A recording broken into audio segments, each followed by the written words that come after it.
Assalamualaikum warahmatullahi wabarakatuh. Kembali lagi di channel INTV, TV Masa Depan. Saya akan membahas tentang cerita ulama dan beberapa waliullah. Sebelum lanjut, jangan lupa subscribe terlebih dahulu. Terima kasih. Jawa Timur menjadi salah satu daerah pusat perlawanan terhadap penjajah. Tidak hanya sebagai basis tentara Sabilillah, bahkan gerakan perlawanan juga didengungkan para ulama. Ada sejumlah ulama Jawa Timur yang saat ini sudah ditetapkan sebagai pahlawan nasional karena jasa-jasanya di masa perjuangan melawan penjajah dulu. Misalnya sejumlah nama ulama Nahdlatul Ulama. Nah, tepat momentum peringatan HUT kemerdekaan RI ke-76 ini, ada baiknya mengenang dan meneladani sepak terjang para ulama karismatik ini dalam berjuang mempertahankan tanah airnya ini. Berikut ini 5 nama ulama Jatim yang bergelar pahlawan nasional. Pertama, Kiai Haji Hasyim Asy'ari. Kiai Hasyim atau Mbah Hasyim adalah tokoh utama dan pendiri NU pada 31 Januari 1926. Pendiri dan pengasuh pertama pesantren Tebuireng, Jombang tersebut merupakan satu-satunya penyandang gelar Rais Akbar NU hingga akhir hayatnya dan tidak pernah ada lagi hingga sekarang. Ayahanda Kiai Haji Abdul Wahid Hasyim ini ditetapkan sebagai pahlawan nasional pada tahun 17 November 1964 berkat jasanya yang berperan besar dalam pendidikan melalui NU dan melawan penjajah. Salah satu di antara jasanya untuk negara ini adalah memutuskan NU untuk mengeluarkan resolusi jihad fisabilillah yang direkomendasikan untuk pemerintah RI yang baru berdiri dan jihad fisabilillah untuk umat Islam dengan fatwa. Setiap orang dewasa yang berada dalam radius 90 km dari medan pertempuran melawan penjajah wajib berperang. Keduanya diputuskan menjadi pernyataan resmi organisasi NU pada 22 Oktober 1945. Dan tanggal tersebut kemudian dijadikan sebagai Hari Santri. Kedua, Kiai Haji Abdul Wahid Hasyim. Abdul Wahid Hasyim adalah putra Hadratusik Kiai Haji Hasyim Asy'ari dan ayah dari Presiden keempat RI, Kiai Haji Abdurrahman Wahid. Tercatat sebagai salah seorang anggota Badan Penyidik Usaha-Usaha Persiapan Kemerdekaan Indonesia BPU PKI dan anggota Panitia Persiapan Kemerdekaan Indonesia PPKI di pesantren Tebuireng.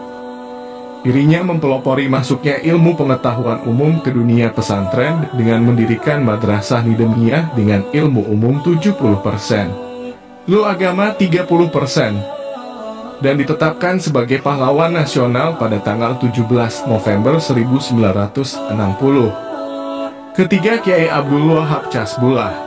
Mbah Wahab atau Kiai Wahab merupakan salah seorang pendiri NU. Sebelumnya, dikenal sebagai pendiri kelompok diskusi Taswirul Afkar, pergolakan pemikiran, pendiri Madrasah Nahdlatul Wadhan, Kebangkitan Negeri, pendiri Nahdlatul Tujar, Kebangkitan Pedagang. Sejak 1924, mengusulkan agar dibentuk perhimpunan ulama untuk melindungi kepentingan kaum tradisionalis yang bermahab. Usulannya terwujud dengan mendirikan NU pada 1926 bersama kiai lain. Kiai yang pernah menjadi pengasuh pesantren Bahrul Ulum Tambak Beras Jombang tersebut juga salah seorang penggagas Majelis Islam Ala Indonesia atau MIAE. Juga sebagai Rais Am PBNU, Kiai yang wafat pada 29 Desember 1971 tersebut mendapatkan gelar pahlawan pada 8 November 2014. Yang keempat, Kiai Asad Syamsul Arifin. Kiai Haji Asad Syamsul Arifin salah seorang kiai berperang melawan penjajah. Pengasuh pesantren Salafiyah Syafiyah, Sukorejo, Banyu Putih, Situbondo tersebut menjadi pemimpin para pejuang di Situbondo, Jember maupun Bondowoso. Di masa revolusi fisik, Kiai Asad menjadi motor yang menggerakkan massa dalam pertempuran melawan penjajah pada 10 November 1945. Selepas kemerdekaan merupakan penggerak ekonomi sosial masyarakat dengan menyerap aspirasi dari warga kemudian mendorong pemerintah daerah, menteri, maupun presiden guna mewujudkan pembangunan yang merata. Kiai Asad juga berperan menjelaskan kedudukan Pancasila tidak akan mengganggu nilai-nilai keislaman.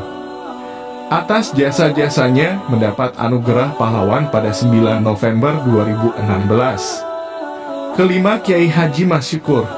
Maskur Malang adalah tokoh NU yang pernah menjadi anggota Badan Penyelidik Usaha-Usaha Persiapan Kemerdekaan Indonesia (BPUPKI).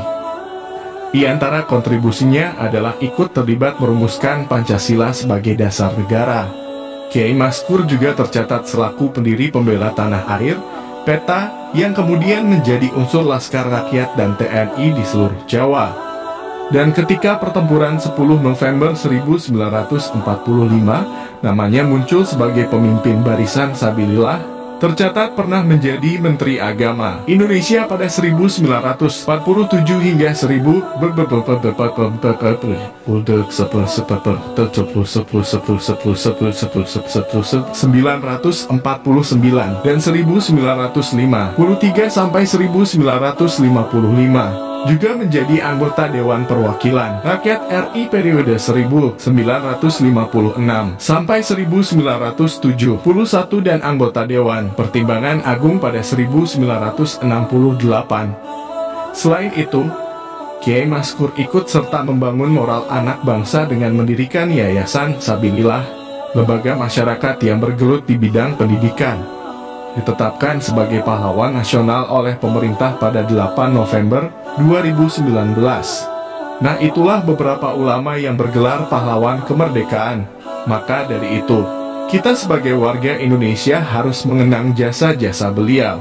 Perhatian bagi yang belum subscribe channel ini, silakan subscribe agar kalian tidak ketinggal seputar berita ulama terbaru.